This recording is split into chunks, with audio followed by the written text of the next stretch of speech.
చేసి ఉన్నారు. అసలు దేవుని చిత్తం ద్వారా దేవుడు మనిషిని క్రియేట్ చేసినప్పుడు, నిర్మించినప్పుడు ఆయన అసలు మనిషిని ఏ రకంగా నిర్మించారు, అతనికి ఏ రకమైన విధులను ఇచ్చారు అన్నది కొంతవరకు మనం పోయినసారి చెప్పుకున్నాం.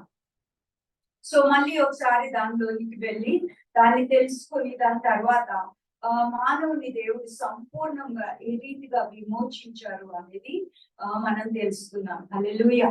సో ఆదికాండము 1వ అధ్యాయము 26వ వచనంలో మనం చూసినట్లయితే తండ్రి అయిన దేవుడు కుమారుడైన ప్రభుతోను పరిశుద్ధాత్మని దేవునితోను ఏం చెప్తున్నారు అని అంటే, మనము మన రూపంలో మన పోలికలో మానవుని చేయదము రండి అని చెప్తున్నారు అనమాట. మనము మానవుని చేయదము అని చెప్తున్నారు. అంటే మానవుని దేవుడు తండ్రి కుమార పరిశుద్ధాత్మ త్రియేక దేవుడు మానవుని ఎలాగా తన పోలికలో తన స్వరూపంలో సృష్టించారు అని అంటే, ఆత్మయు ప్రాణమును దేహమును కలిగిన వ్యక్తిగా మనల్ని సృష్టించారని మనం చెప్పుకున్నాం ఆల్రెడీ కదా.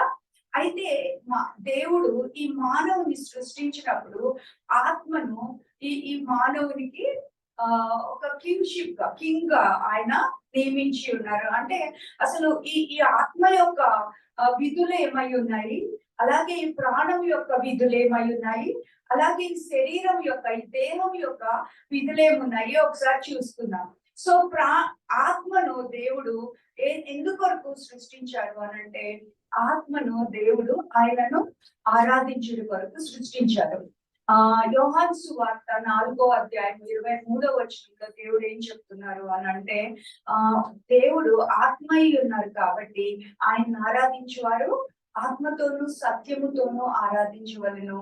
దేవుడు ఈ రీతిగా తనను ఆరాధించు వారిని కోరుకుంటున్నారు అని చెప్తున్నారు. సో మన ఆత్మ యొక్క అసలు మెయిన్ ఫంక్షన్స్ లో మొదటిగా ఏమున్నదంటే దేవుణ్ణి ఆరాధించడంగా ఉన్నది. రెండవదిగా ఏమున్నది అని అంటే దేవునితో ఫెలోషిప్ చేసేదిగా ఉంది. హల్లెలూయా. దేవునితో సహవాసం చేసేదిగా ఉందన్నమాట. సో దేవుడు మానవుని యొక్క సహవాసాన్ని ఎంతగానో కోరుకుంటున్నారు. అన్నిటికంటే అంటే దేవుడు చేసిన క్రియలన్నీ కూడా దేని కొరకు అని అంటే, ఆయనతో తిరిగి మనల్ని సమాధానపరుచుకొని మనము ఆయన సహవాసంలోనికి రావడం కోసమే దేవుడు చేసింది. హల్లెలూయా. సో అందుకే దేవుని వాక్యము మొదటి కొరింథీ పత్రిక 14వ అధ్యాయం 2వ వచనంలో ఏమని రాయబడి ఉంటుంది అని అంటే, అన్య భాషల్లో మాట్లాడువాడు దేవునితో ముఖాముఖిగా మాట్లాడుతున్నాడు, అంతేకాకుండా అతను దేవునితో మర్మాలు మాట్లాడుతున్నాడు అని ఉంటది దేవుని వాక్యము. అంటే దేవుడు తన మర్మాలను తన బిడ్డలతో కూడా షేర్ చేసుకునే దేవుడిగా ఉన్నారు. అంతేకాకుండా మర్మాలను దేవునికి మనము తెలియచేసే వారిగా కూడా ఉన్నామని ఈ వాక్యం సెలవిస్తుంది. ఏమని చెప్తుందంటే, అతను మాట్లాడేది మనుషులు ఎవరు అర్థం చేసుకోలేరు, కానీ అతను దేవునితో ముఖాముఖిగా సహవాసం చేస్తూ మాట్లాడుతూ ఉన్నట్లుగా చూస్తున్నాం. సో ఆత్మ యొక్క రెండవ విధి ఏంటి అని అంటే దేవునితో సహవాసం చేయడం. మూడవదిగా చూసుకున్నప్పుడు ఆత్మ యొక్క మూడవ పని ఏమిటి అని అంటే, అది దేవుని యొక్క రెవల్యూషన్, ఆయన యొక్క వాక్య ప్రత్యక్షతను ఆత్మ పొందుకోవటంగా మనం చూస్తున్నాం. ఎఫెసీ పత్రిక మొదటి అధ్యాయము 17వ వచనంలో మనం చూసినట్లయితే పౌలు భక్తుడు అంటున్నాడు, నేను మీ కొరకు మానక ప్రార్థన చేస్తున్నాను. ఏమని చేస్తున్నాను అని అంటే, తండ్రి అయిన దేవుడు మీకు ప్రత్యక్షత, ఆయన యొక్క ప్రత్యక్షతనిచ్చి ఆత్మనిచ్చి మీకు జ్ఞానం ఇవ్వాలని ప్రార్థన చేస్తున్నాను అని అంటాడు అనమాట. I pray that God will give you the spirit of wisdom and revolution in the knowledge of him అని ఉంటది అక్కడ వాక్యము. అంటే ఆత్మ దేవుని యొక్క వాక్య ప్రత్యక్షతను ఇచ్చే ఆత్మను, అంటే జ్ఞానాత్మను మనకిచ్చి మనలను తండ్రి యొక్కయు ప్రభు అయిన క్రీస్తు యొక్కయు జ్ఞానముతో నింపాలి అని అన్నది దేవుని చిత్తమై ఉన్నది. అప్పుడు ఏమైతుందంటే, the eyes of your understanding be enlightened and know that ఇంకేనంతా ఉంటది, మిమ్మల్ని పిలిచిన పిలుపు యొక్క నిరీక్షణ ఎట్టిదో, అలాగే పరిశుద్ధులలో ఆయన మహిమైశ్వర్యమైన స్వాస్థ్యం ఎట్టిదో, అంతేకాకుండా ఆయన ఈజ్ ఎక్సీడింగ్ గ్రేట్ పవర్, అత్యంత మహిమ కలిగిన ఆయన శక్తి విశ్వసించుచున్న మన కొరకు ఉన్నది అని మనము తెలుసుకుంటాము. ఆ తెలుసుకోవటం కొరకు ఆయన వాక్య ప్రత్యక్షతను జ్ఞానమును ఇచ్చు ఆత్మను మీకు ఇవ్వాలని నేను ప్రార్థన చేస్తున్నాను అని అంటారు పౌలు భక్తుడు. హల్లెలూయా, హల్లెలూయా, దేవుని నామానికి మహిమ కలుగును గాక. సో ఆత్మ యొక్క 3 ముఖ్యమైన విధులు ఏమై ఉన్నాయంటే దేవుణ్ణి ఆరాధించటము, దేవునితో కూడా సహవాసము కలిగి ఉండడము, అంతేకాకుండా దేవుని యొక్క వాక్య ప్రత్యక్షత ద్వారా జ్ఞానమును మన హృదయంలోనికి పంపించడము అన్నది. హల్లెలూయా. దాని తర్వాత మన ప్రాణము. సో మన ప్రాణము మన ప్రాణంలో 3 భాగాలు ఉన్నట్టుగా చూస్తున్నాము. అదేంటంటే మన హృదయము, అంతేకాకుండా మన మైండ్. ఇవి దీన్ని బట్టి మనం ఒక ప్రాణములకి ఒక డెసిషన్ మేకింగ్ అథారిటీ దేవుడు ఇచ్చాడు. అంటే ఒక జీవితాన్ని నడిపించడానికి కావలసిన డెసిషన్ అనేది సెల్ఫ్ విల్ అంటాం. అంటే సొంత నిర్ణయం తీసుకునే ఒక అధికారము, సొంత నిర్ణయం తీసుకునే ఒక కేపబిలిటీ, ఆ అధికారము దేవునికి ఇచ్చారు. ఆ సొంత నిర్ణయం తీసుకొని మన ప్రాణం ఏం చేస్తుందంటే మన దేహాన్ని నడిపించేదిగా ఉంది. హల్లెలూయా. అయితే ఈ హృదయమునకు దేవుడు ఏమి ఇచ్చారంటే God has given us an understanding heart. వివేకము కలిగిన హృదయమును దేవుడు మనకి ఇచ్చి ఉన్నారనమాట. మనిషిని సృష్టించినప్పుడు సంగతి మనం మాట్లాడుకుంటున్నాం.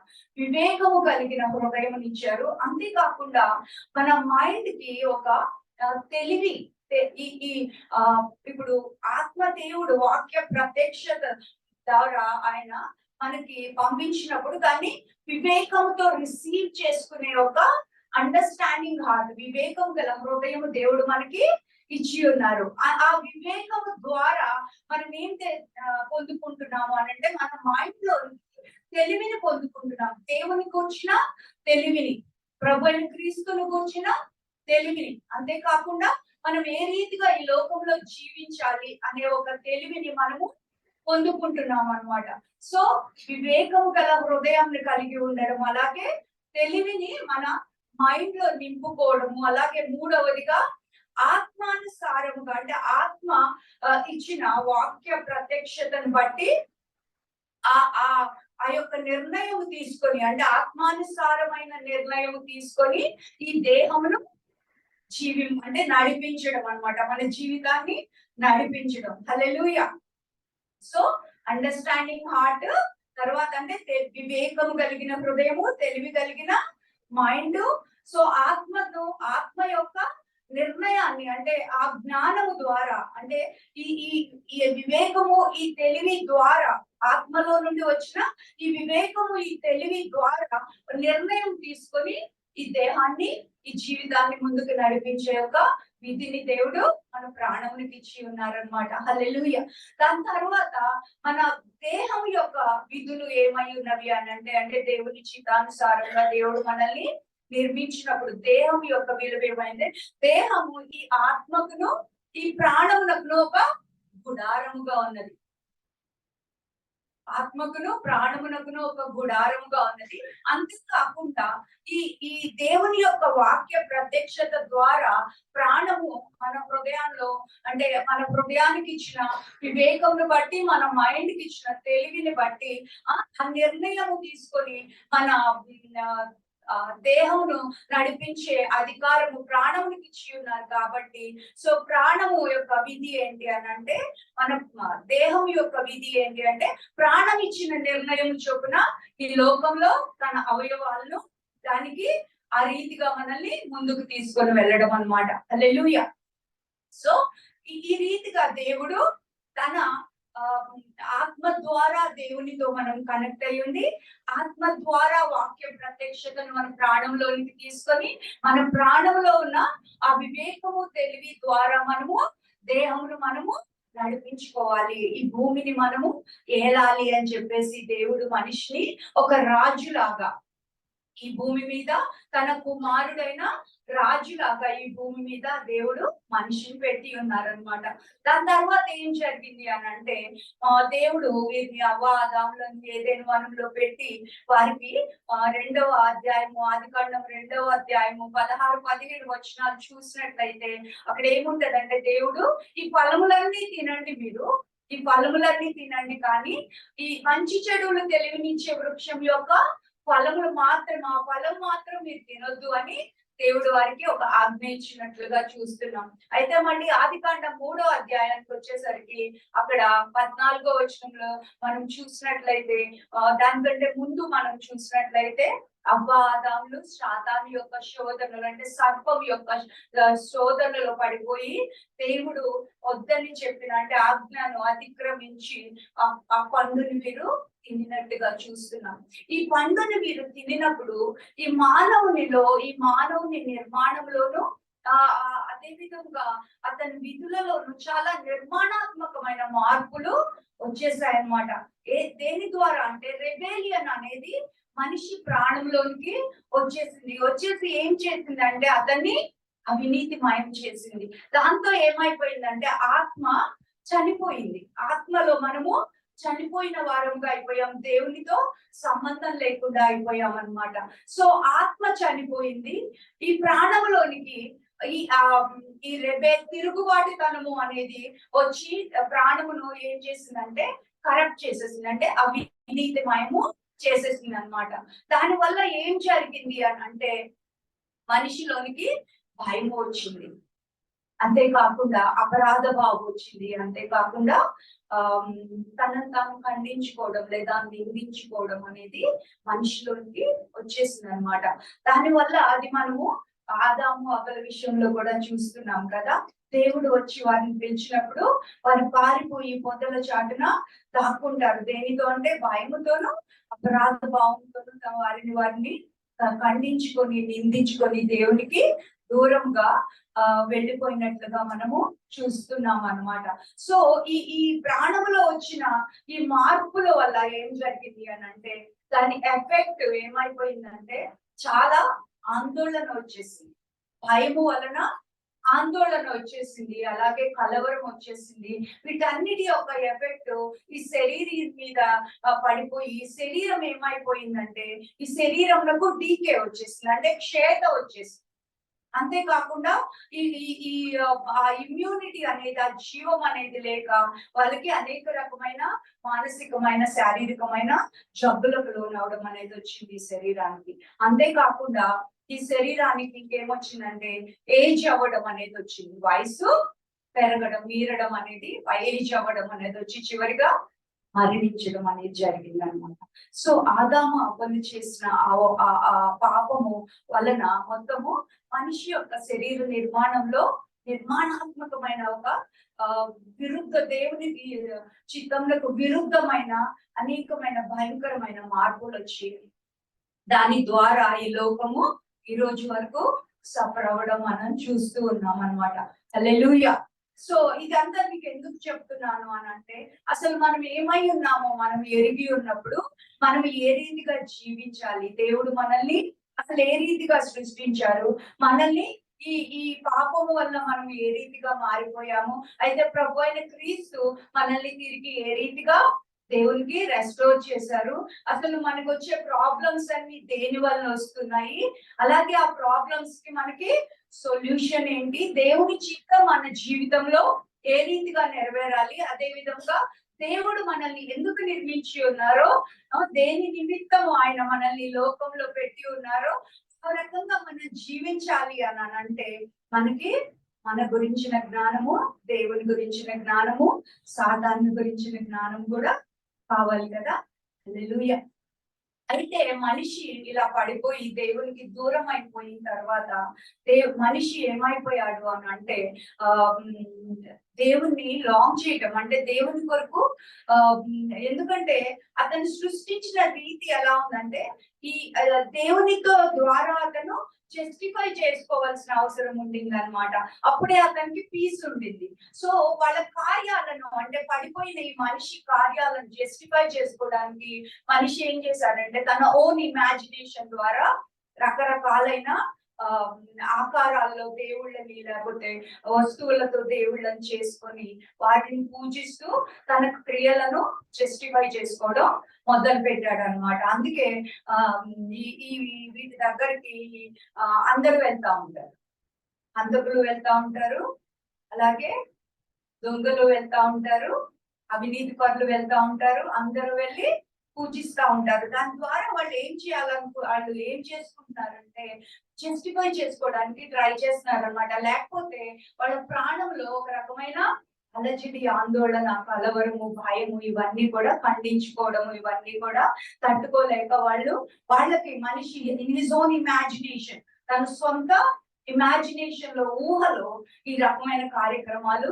చేసుకుంటూ వస్తున్నాడు అనమాట. అయితే దేవుడు కూడా మనిషి పడిపోయిన దినము నుండి కూడా దేవుడు మనిషిని విమోచించాలనే ప్రణాళికలతో దేవుడు ముందుకు వస్తూ ఉన్నారనమాట. హల్లెలూయా, దేవుడి నామానికి మహిమ కలుగును గాక. దేవుని యొక్క విమోచన ప్రణాళిక గురించి ఇప్పుడు మనం మాట్లాడుకుందాం. దేవుని యొక్క విమోచన ప్రణాళిక మనకి ఏదేనో వనములోనే వెల్లడిపరచబడుతుంది కదా.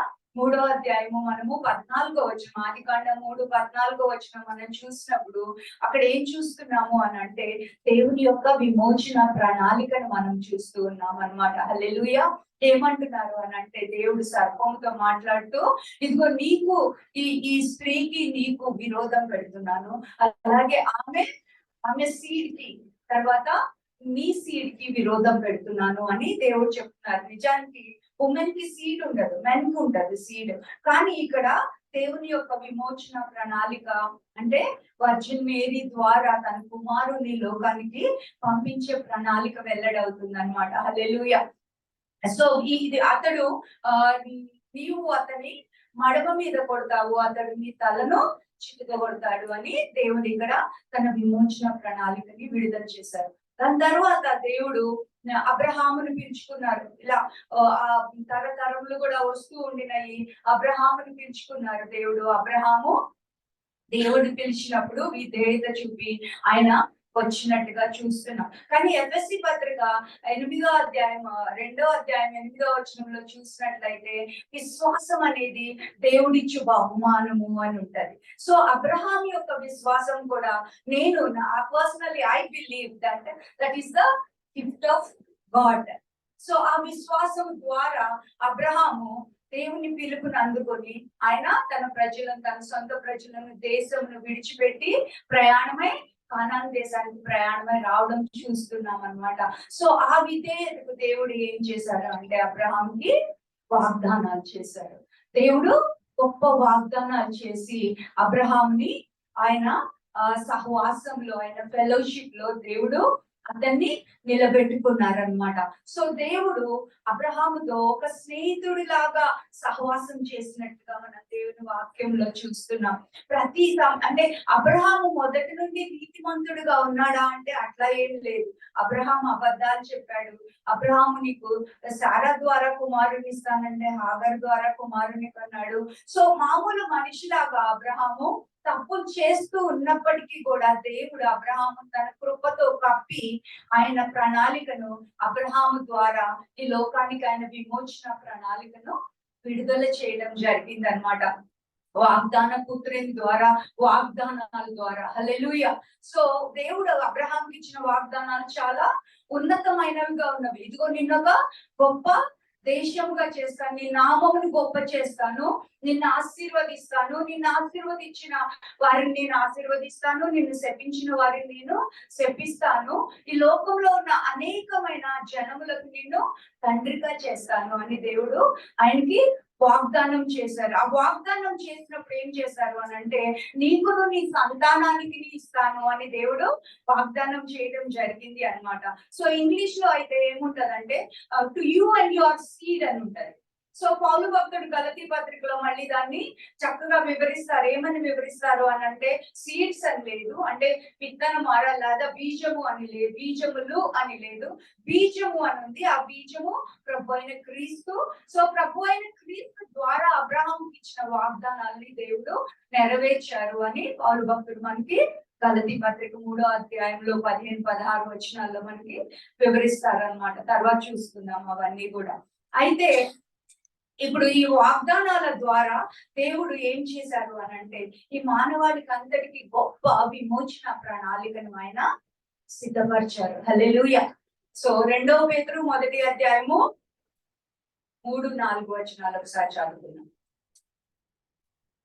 2వ పేతురు 1వ అధ్యాయము 3-4 వచనాలు ఒకసారి చూస్తాం. తన మహిమను బట్టి గుణాతిశయమును బట్టి మనను పిలిచిన వాని గూర్చిన అనుభవ జ్ఞానం మూలముగా ఆయన దైవశక్తి జీవములకును భక్తికి కావలసిన వాటినన్నిటిని మనకు దయచేయుచున్నందున దేవుని గూర్చినట్టు మన ప్రభు అయిన యేసును గూర్చినట్టునైనా అనుభవ జ్ఞానం వల్ల మీకు కృపయు సమాధానమును విస్తరించుడుగాక. ఆ మహిమ గుణాతిశయములను బట్టి ఆయన మనకు అమూల్యములను గుణాతిశయములను బట్టి ఆయన మనకు అమూల్యములను అత్యధికములు అయిన వాగ్దానములను అనుగ్రహించి ఉన్నారు. యాక్చువల్లీ తెలుగు బైబిల్లో ట్రాన్స్లేషన్ ఆ మహిమ గుణాతిశయములను బట్టి అని ఉంది, కానీ ఇంగ్లీష్ బైబిల్ ఏముంటదంటే ఆ మహిమకును ఆయన గుణాతిశయములకు మనల్ని పిలిచిన వాని యొక్క, మనల్ని పిలిచారంట. ఆయన మహిమకు ఆయన గుణాతిశయములకు మనల్ని పిలుచుకున్నారు దేవుడు అన్నమాట. సో దానిని బట్టి ఆయన మనకి ఏం అనుగ్రహించారు అని అంటే అమూల్యములను అత్యధికములను ఆయన వాగ్దానాలను అనుగ్రహించి ఉన్నారు. సో దాని తర్వాత చదవమా, ఈ లోకంలో దురాశను అనుసరించి లోకమందున భ్రష్టత్వమును ఈ వాగ్దానముల మూలముగా మీరు తప్పించుకొని దేవ స్వభావమునందు పాలివారగునట్లు వాటిని అనుగ్రహించును అని చెప్తుంది. సో ఇక్కడ వాక్యం ఏం చెప్తుంది అంటే, అందరు గట్టిగా దేవుని హల్లెలూయా చెప్పండి. ఏంటి, చాలా ఎక్సైటింగ్ వర్డ్ చెప్తున్నాం, చాలా మర్మమైన వాక్యం. హల్లెలూయా, దేవునికి మహిమ కలుగునుగాక. సో పేతురు గ్రంథము 2వ పేతురు 1వ అధ్యాయం 4వ వచనంలో దేవుడు ఏం చెప్తున్నారంటే, దేవుడు మనకి అమూల్యములను అత్యధికములు అయిన వాగ్దానాలు ఇచ్చి ఉన్నారు. Exceeding great and precious promises అని ఉంటారు ఇంగ్లీష్ లో. సో ఆ వాగ్దానాలను ఇచ్చి ఆ వాగ్దానాల ద్వారా మనము ఆయన దైవ స్వభావంలో పాలివారం ఒకటకు మనకి అనుగ్రహించారు అని ఉంటది. ఎట్లా అంటే having escaped the corruption in this world because of the deceitful lust in the world అని ఉంటుంది. అంటే దురాశల వలన భ్రష్టు పట్టిపోయిన ఈ లోకంలో వాటి నుండి మనల్ని తప్పించి మనల్ని ఏం చేశారు అని అంటే ఆయన దైవ స్వభావంలో పాలివారుగా చేశారంట. అంటే ఏ రీతిగా పాలివారుగా చేశారు అని అంటే ఆయన వాగ్దానముల ద్వారా మనలను ఆయన దైవ స్వభావంలో పాలివారుగా చేశారు. అంటే వాగ్దానం ద్వారా మనం దేవుని స్వభావంలో పాలివారంగా ఎలా అవుతాము చెప్పండి? By believing. సో వాగ్దానముల ద్వారా, అంటే దానికంటే కూడా ఒక ఉన్నతమైన ప్రణాళికని విశ్వాసం ద్వారా దేవుడు ఏర్పాటు చేశారు. అసలు ఆ వాగ్దానాలు ఏంటి? వాటి ద్వారా మనము ఆయన దైవ స్వభావములో, అంటే ఆయన గుణములలో as he so are we అని ఉంటది కదా దేవుని వాక్యము, ఆ రీతిగా మనల్ని దేవుడు మార్చివేశారంట, పాలివారుగా చేసేసారంట. దేని ద్వారా అంటే అమూల్యములను అత్యధికములైన వాగ్దానముల ద్వారా. ఆ వాగ్దానములు ఏంటి అని అంటే అవి జీవమును గూర్చిన వాగ్దానము, తర్వాత ఆత్మను గూర్చిన వాగ్దానము అని మనం వాక్యంలో చూస్తున్నాం అన్నమాట. గలతీ పత్రిక 3వ అధ్యాయము 21వ వచనం చదవమా.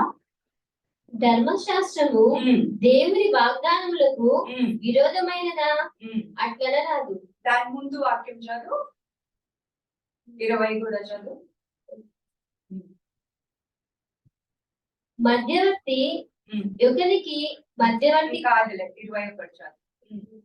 ధర్మశాస్త్రము 21, 22 ధర్మశాస్త్రము దేవుని వాగ్దానములకు విరోధమైనదా అట్లనరాదు.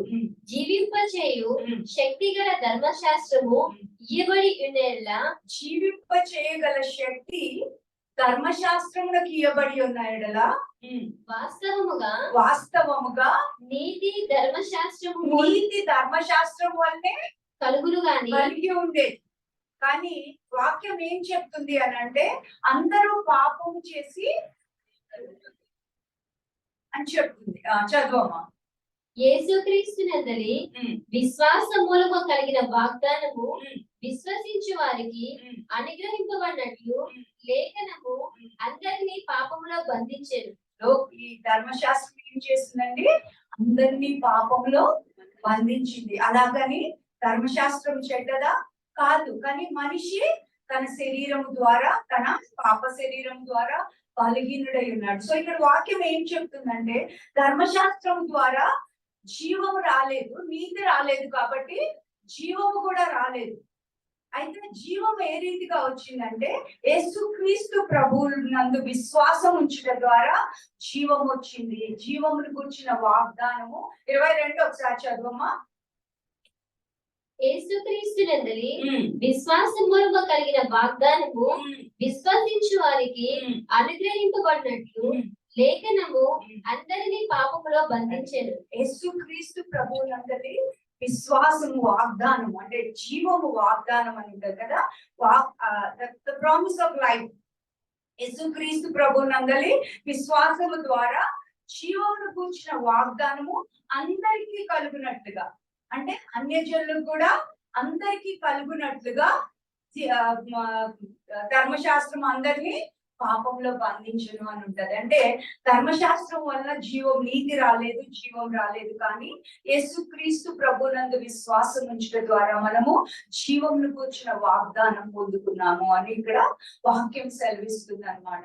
సో ఈ జీవమును కూర్చిన వాగ్దానము, అలాగే మనము ఆత్మను కూర్చిన వాగ్దానం, ఒకసారి అది కూడా చదువు. 3వ అధ్యాయం 13-14 వచనములు. గలతీ పత్రిక 3:13-14 వచనం.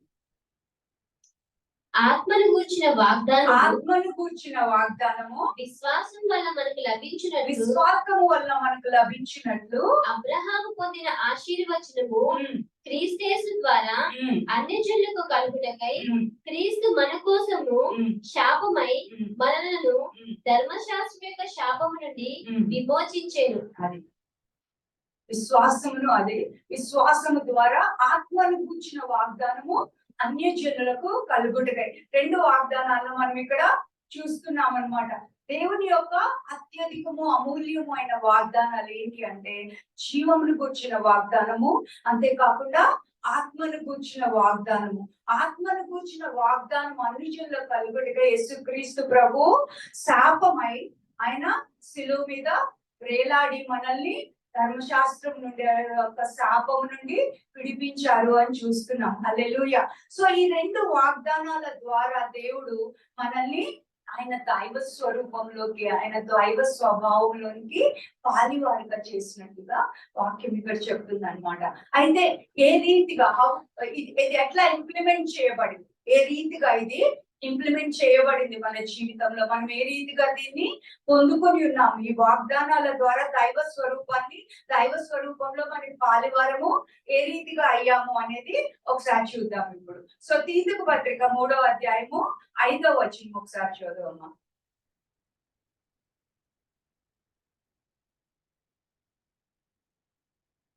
తీతుకు పత్రిక, తిమోతి తర్వాత 3:5. మనము నీతిని అనుసరించి చేసిన క్రియల మూలముగా కాక తన కనికరము చొప్పుననే పునర్జన్మ సంబంధమైన స్నానము ద్వారా పరిశుద్ధాత్మ మనకు నవీన స్వభావమును, నూతన స్వభావమును కలిగించుట ద్వారా మనలను రక్షించును. హల్లెలూయా. మనము చేసిన నీతి క్రియలను బట్టి కాక ఆయన కనికరము చొప్పుననే పునరుజ్జన్మ స్నానము ద్వారాను పరిశుద్ధాత్మ మనకి నూతన స్వభావము కలుగు చేయడం ద్వారాను దేవుడు మనల్ని రక్షించారు అని చెప్తుంది. అంటే ఇందాక మనం చూసిన 2 వాగ్దానాలు ఏవైతే ఉన్నాయో, జీవమును గుర్చిన వాగ్దానము, అలాగే ఆత్మను గుర్చిన వాగ్దానం అని మనం అనుకున్నాం కదా. అవి 2 కూడా ఈ 2 క్రియల ద్వారా మన జీవితంలోకి అమలు పరచబడినాయి అన్నమాట. పునర్జన్మ స్నానం ద్వారాను, అలాగే పరిశుద్ధాత్మ మనకు నూతన స్వభావం కలిగించడం ద్వారాను మన జీవితంలో అవి జరిగినాయి అన్నమాట. హల్లెలూయా, హల్లెలూయా. సో ఈ ఆత్మను కూర్చిన వాగ్దానము, తర్వాత జీవమును కూర్చిన వాగ్దానము గురించి ఇంకా చాలా వాక్యాలు ఉన్నాయి. 1 యోహాను 2:25 ఉంటది, ఆయన నిత్య జీవమును మనకు అనుగ్రహించును అనేది. అలాగే 5:11 ఉంటది, 1 యోహాను 5:11 ఆయన మనకు నిత్య జీవమును అనుగ్రహించును, ఆ జీవం ఆయన కుమారుని యందు ఉన్నది అని ఉంటది. హల్లెలూయా. అలాగే ఆత్మను గుర్చిన వాగ్దానం కూడా ఎన్నో, దేవుడు యేసుక్రీస్తు ప్రభు వారు ఆయన చనిపోయి పాతి పెట్టబడి తిరిగి లేచి తండ్రి యొద్దకు వెళ్లే ముందు లూకాసు వార్త 24వ అధ్యాయం 49వ వచనంలో ఏం చెప్తారంటే, ఆత్మను గుర్చిన వాగ్దానం కొరకు మీరు యెరూషలేములో ఎదురు చూడండి, నిలిచి ఉండండి అని చెప్తారు. అంతేకాకుండా అపోస్తుల కార్యాలు 1వ అధ్యాయం 4వ అధ్యాయం 4వ వచనంలో కూడా దేవుడు అలాగే ఆత్మను కూర్చున్న వాగ్దానం మీరు దేవుడి దగ్గర నుండి మీరు పొందుకోవడానికి మీరు యెరూషలేములో నిలిచి ఉండండి అని చెప్తారనమాట. సో ఈ జీవమును కూర్చున్న వాగ్దానం గురించి పౌలు భక్తుడు 2 తిమోతి 1వ అధ్యాయం 1వ వచనంలో ఏమంటారంటే, నేను అపోస్తులుడగు పౌలుని మాట్లాడుతున్నా, దేవుని యొక్క ఏర్పాటును బట్టి జీవమును కూర్చున్న వాగ్దానమును బట్టి నేను అపోస్తులుడగు పౌలునయ్యాను అని ఆయన మాట్లాడటం జరుగుతుంది అనమాట. సో ఈ జీవం అంటే ఇంకా ఎక్కువ వాక్యాలతో ఎక్స్ప్లెయిన్ చేయాలంటే మనకి టైం సరిపోదు, కాబట్టి నేనే తొందరగా చెప్పేస్తున్నాను అనమాట. సో మనం ముఖ్యంగా గుర్తుపెట్టుకోవాల్సింది ఏంటి అంటే, పేతురు పత్రిక 2వ పేతురు 1వ అధ్యాయము 4వ వచనంలో అమూల్యములను అత్యధికములైన వాగ్దానముల ద్వారా దేవుడు మనల్ని దైవ స్వభావంలో పాలివారుగా చేస్తును అన్నది. సో ఏ రీతిగా మనల్ని దైవ స్వభావంలో పాలివారుగా చేశారు అనేది, అది నిర్మాణం అది ఎలా జరిగింది, ఎలా అమలుపరచబడింది అన్నది మనం చూస్తే తీతు పత్రిక 3:5లో ఏం చూస్తున్నాం, పునర్జన్మ స్నానము ద్వారాను, అంతేకాకుండా పరిశుద్ధాత్మ మనకి నూతన స్వభావము దయచేయడం ద్వారాను దేవుడు మనకి ఈ కార్యంను సంపూర్ణం చేసినట్టుగా చూస్తాం. ఇప్పుడు పునర్జన్మ స్నానము గురించి మనం మాట్లాడుకోవాలంటే, పునర్జన్మ స్నానము అంటే మనం జనరల్ గా ఏమనుకుంటామంటే బాప్తిసం తీసుకోవడము అని అనుకుంటాం కదా. కానీ పునర్జన్మ స్నానము అనేది ఏ రీతిగా జరుగుతుంది అని అంటే, ఎఫెసీ పత్రిక 5వ అధ్యాయము 25వ వచనం ఒకసారి చూసుకుందాం.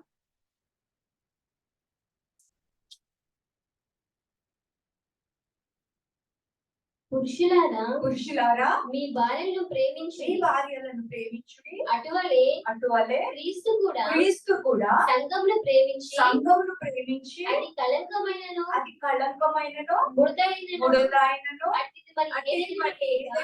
లేక పరిశుద్ధమైనది గాను నిర్దోషమైనది గాను మహిమగల సంఘము గాను ఆయన తన ఎదుట నిలవబెట్టుకొనవలెనని వాక్యముతో ఉదక స్నానం చేత దాన్ని పవిత్రపరచెను. అంతవరకు చాలా.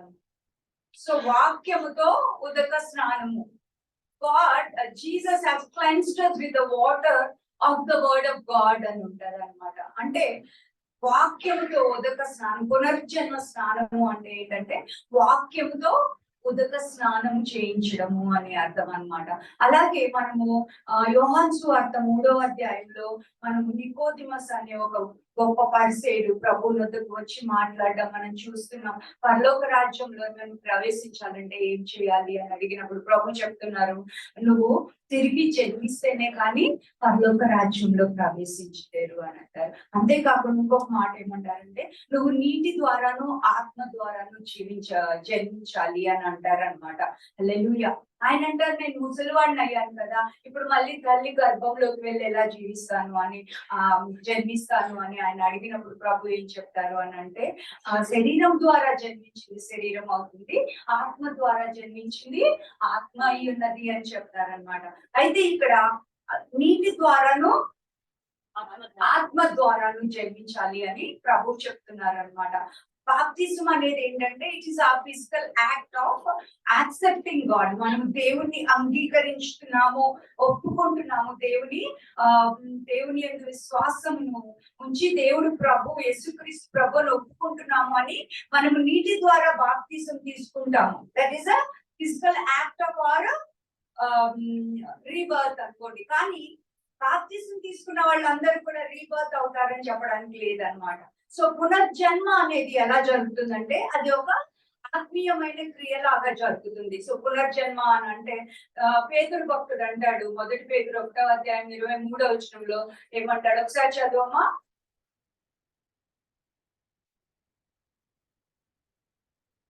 మీరు క్షయబీజము నుండి కాక శాశ్వతమగు జీవము గల దేవుని వాక్యమూలముగా అక్షయ బీజం నుండి పుట్టింపబడిన వారు. చాలమ్మా, అక్షయ బీజం నుండి పుట్టింపబడిన వారు అని దేవుని వాక్యం ఇక్కడ చెప్తుంది. ఎందుకు అందరు చాలా డల్లుగా నిద్రగా ఉన్నారు? పెద్దలు వెళ్ళేసారా? అలసిపోయారా వర్షిప్ చేసి?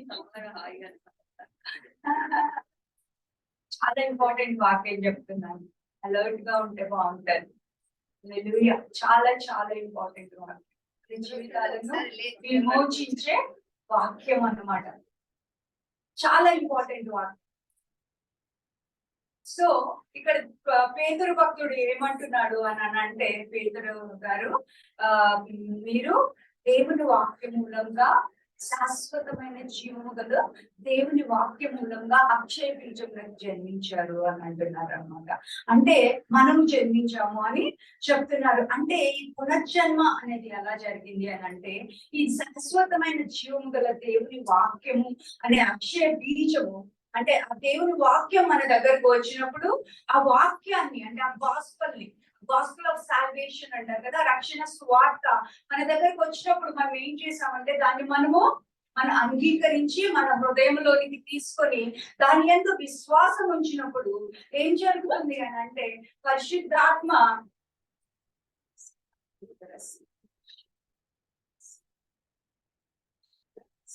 అయితే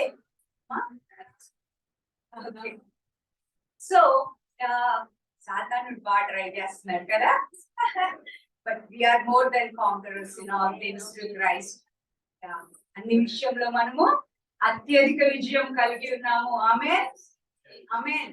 సో ఈ శాశ్వతమైన జీవము గల దేవుని వాక్యము మన హృదయంలోనికి మనం అంగీకరించి మన హృదయంలోనికి తీసుకొని దాని యందు విశ్వాసం ఉంచినప్పుడు ఏం జరుగుతుంది అని అంటే పరిశుద్ధాత్మ తండ్రి దాని మీద ఒక కార్యము, ఒక దేవుని కార్యముని జరిగిస్తున్నారు. ఇప్పుడు ఫర్ ఎగ్జాంపుల్ మనము ఒక బీజం ఉంది అనుకోండి, న్యాచురల్ గా ఒక బీజం ఉంటది, ఆ బీజంలో జీవం ఉంటది. కానీ అది పాతి పెట్టి దానికి నీళ్లు పోసినప్పుడే అందులో నుండి నూతన జీవం వస్తుంది కదా, ఒక చెట్టు వస్తుంది అన్నమాట. సో అలాగే అది జర్మినేషన్ ప్రాసెస్. ఒకవేళ అది జర్మినేషన్ ప్రాసెస్ కూడా వెళ్ళనప్పుడు ఏమైతుంది, బీజం లాగానే ఒంటరిగా ఉండిపోతుంది అన్నమాట. ప్రభు అంటారు కదా, గోధుమ గింజ అది చనిపోయి భూమిలో పాతి పెట్టబడినప్పుడే అది గొప్ప హార్వెస్ట్ ఇస్తుంది, ఫ్రూట్ ఇస్తుంది. అది ఒక్కటిగా ఉంటే అది ఒక్కటిగానే మిగిలిపోతుంది అని అంటారు అన్నమాట. సో అలాగే ఈ దేవుని వాక్యం అనే శాశ్వతమైన జీవము కలిగిన దేవుని వాక్యం అనే బీజమును మనం మన హృదయంలోకి తీసుకొని దాని యందు విశ్వాసం ఉంచినప్పుడు పరిశుద్ధాత్మ తండ్రి దాని మీద ఒక జర్మినేషన్ ప్రాసెస్ అవుతుంది. ఒక డివైన్ ప్రాసెస్ ద్వారా ఏం చేస్తున్నారు అని అంటే ఒక నూతనమైన జీవము తీసుకొస్తున్నారు. హల్లెలూయా. ఒక నూతనమైన జీవము మన లోపల జన్మిస్తుంది అన్నమాట. సో అది ఏమై ఉంటది అని అంటే అది శాశ్వతమైన జీవము కలిగిన దేవుని వాక్యము. అంటే ఎవరై ఉన్నారు, ప్రభు అయిన క్రీస్తు అయి ఉన్నారు. కాబట్టి అది మనలో జీవించినది క్రీస్తు యొక్క ఆత్మ మనలో దేవుడు తిరిగి జన్మింపజేశారు. హల్లెలూయా. ఎందుకంటే ఆ బీజం ఏమై ఉన్నదో దాని నుండి వచ్చే నూతనమైన జీవము కూడా అదే అయి ఉంటది. బీజము దైవత్వము కలిగినది అనుకోండి, ఈ జీవము కూడా దైవత్వం కలిగినదిగా ఉంటది. సో ఈ బీజము అక్షయమైనది కాబట్టి ఈ నూతన జీవము కూడా అక్షయమైనదిగా ఉంటుంది. అంతేకాకుండా ఈ బీజము నిత్య జీవము, శాశ్వతము నిత్య జీవము కలిగినది కాబట్టి ఈ నూతనంగా జన్మించిన జీవము కూడా నిత్య జీవము కలిగినదిగా, ఇది మన లోపల దేవుని క్రీస్తు యొక్క ఆత్మను దేవుడు తిరిగి జన్మింపచేశారు. మన ఆత్మ చనిపోయింది, మన ఆత్మ తిరిగి క్రీస్తు ఆత్మగా జన్మించింది. ఇది జీవమును కూర్చిన వాగ్దానం. అంటే ఇక్కడ కూర్చుని మీ అందరిలో ఎవరున్నారు అని అంటే మానవుడికి సంబంధించిన ఆత్మ లేదు, కానీ క్రీస్తు ఆత్మ మీరు కలిగి ఉన్నారు. హల్లెలూయా! ఇంత గొప్ప విషయం కదా. దేవుడు తన గొప్ప ప్రేమతో, కనికరముతో, నమ్మడానికి కూడా కష్టంగా ఉంటది మనకి, కానీ ఆయన చేసిన కార్యం, ఆయన ఇచ్చిన జీవమును కూర్చిన వాగ్దానము ఏంటి అని అంటే దానిలో క్రీస్తు యొక్క ఆత్మను మనలో తిరిగి జన్మింపచేసి ఆయన మన ఐడెంటిటీ మార్చేశారనమాట కదా. ఒకరి ఆత్మ ద్వారా అతని ఐడెంటిటీ ఉంటది. ఒక ఆయన అప్పుడు ఒక రామారావు గారు ఉన్నారు. ఆయన ఆత్మ ఆయనలో ఉన్నంత కాలము ఆయన్ని రామారావు గారు అని పిలుస్తాము. ఆయన చనిపోయినప్పుడు ఆ దేహం తీసుకొని రండి అంట. దేవుని వాక్యము యోహాను సువార్త 6:63 ఉంటది కదా. ఆత్మ జీవం ఇచ్చినది, శరీరం కేవలము నిష్ప్రయోజనం. సో మన ఐడెంటిటీ ఎవరి ద్వారా ఉంది అని అంటే మనలో ఉన్న ఆత్మ ద్వారా ఉంది. అయితే దేవుడు కార్యం ఇప్పుడు ఆయన అబ్రహామునికి ఇచ్చిన వాగ్దానం ద్వారా, క్రీస్తులో విశ్వాసం ఉంచడం ద్వారా అది మనలో ఏ రీతిగా నెరవేర్చారు అని అంటే అబ్రహాంతో చెప్తారు కదా దేవుడు, నిన్ను I give you nations, you will be a father of many nations అని అంటారు. నువ్వు అనేకమైన రాజ్యాలకు తండ్రిగా ఉన్నావు, ప్రజలకు తండ్రిగా ఉన్నావు అంటారు. అది క్రీస్తు యేసు ద్వారా ఈ అన్యజనులలో ఎలా నెరవేరింది అని అంటే దేవుని వాక్యం అనే శాశ్వతము జీవము గల దేవుని వాక్యం అనే బీజమును మనము మన హృదయంలోకి తీసుకుని దానిలో విశ్వసించినప్పుడు ప్రభు అంటారు కదా, ఆత్మ ద్వారా, వాటర్ ద్వారా జీవించాలని. ఆత్మ కార్యము మనలో జరిగి మనలో క్రీస్తు యొక్క ఆత్మ తిరిగి జన్మించారనమాట. హల్లెలూయా! ఎంతమందికి నమ్మశక్యం కాకుండా చేతులు ఎత్తారు? అందరు నమ్ముతున్నారా? హల్లెలూయా! ఎంత గొప్ప ఐడెంటిటీ దేవుడు మనకి ఇచ్చారంటే మనము దేవుని దృష్టిలో మనము ఎలా ఉన్నాము అంటే క్రీస్తుల వలె ఉన్నాము. కానీ ఈ లోకము దృష్టిలో మనము రకరకాల పేర్లతో ఉండొచ్చు, కానీ దేవుని దృష్టిలో మనం ఎలా ఉన్నాము అని అంటే క్రీస్తు వలె ఉన్నాము. క్రీస్తు ఊరికే చెప్పడం కాదు, క్రీస్తు ఆత్మని కలిగి ఉన్నాం మనము. హల్లెలూయా! సో దేవుని క్రీస్తు ఆత్మని కలిగి ఉన్న మనము ఏమై ఉన్నాము అని అంటే దేవుని కుమారులుగా ఉన్నాము. మనకేమి ప్రయోజనం ఈ క్రీస్తు ఆత్మ మనలో ఉంది అంటే మనము దేవుని కుమారులం అయిపోయాం. అంతేకాకుండా మనము పరిశుద్ధులము, నీతిమంతులము, నిర్దోషులము, నిందారహితులం అయిపోయాం దేవుని దృష్టిలో. హల్లెలూయా! సో కొలస్సీ పత్రిక 1వ అధ్యాయం 20-21 వచనాలు మనం చదువుకున్నట్లయితే అక్కడ ఏముంటదంటే మనము మన దుష్క్రియల వలన మన హృదయంలో విరోధ భావం కలిగిన వారముగా ఉన్నాం, మనం దేవునితో సమాధానం లేని వారముగా ఉన్నాం. కానీ ఆయన కుమారుని ఆత్మ ద్వారా తిరిగి జన్మించడం వలన మనము ఆయనతో సమాధానం కలిగిన వారముగా, ఆయన్ని తండ్రి అని పిలుచుకుంటూ మనకి అధికారము కలిగిన వారముగా ఉన్నాం అన్నమాట. హల్లెలూయా! తర్వాత కొలస్సీ పత్రిక 1వ అధ్యాయము 26-27 వచనాలు ఒకసారి చదవమ్మా. మరుగు చేయబడి ఉన్న మర్మమును సంపూర్ణంగా ప్రకటించుటకు, మరుగు చేయబడి ఉన్న మర్మమును సంపూర్ణముగా ప్రకటించుటకు మీ నిమిత్తము నాకు అప్పగింపబడిన దేవుని ఏర్పాటు ప్రకారము పరిచారకుడనైతిని. నేను సంఘమునకు పరిచారకుడునైతిని. అది ఏం మర్మము? అది చదవమా. అన్యజనులలో ఈ మర్మం యొక్క మహిమైశ్వర్యం, అన్యజనులలో ఈ మర్మం యొక్క మహిమైశ్వర్యం ఇది ఒక గొప్ప మర్మముగా ఉంది. యుగములలోను తరములలోను కూడా దాచబడిన మర్మముగా ఉంది కదా. చదువు. అది అనగా మీ యందున్న క్రీస్తు మహిమ నిరీక్షణ ఉన్నాడన్న సంగతిని దేవుడు తన పరిశుద్ధులకు తెలియపరచుకోరి ఇప్పుడు ఆ మర్మను వారికి బయలుపరిచే. మర్మమును ఇప్పుడు బయలుపరిచారంట. హల్లెలూయా! ఇది it is hidden from ages and generations అని ఉంటది.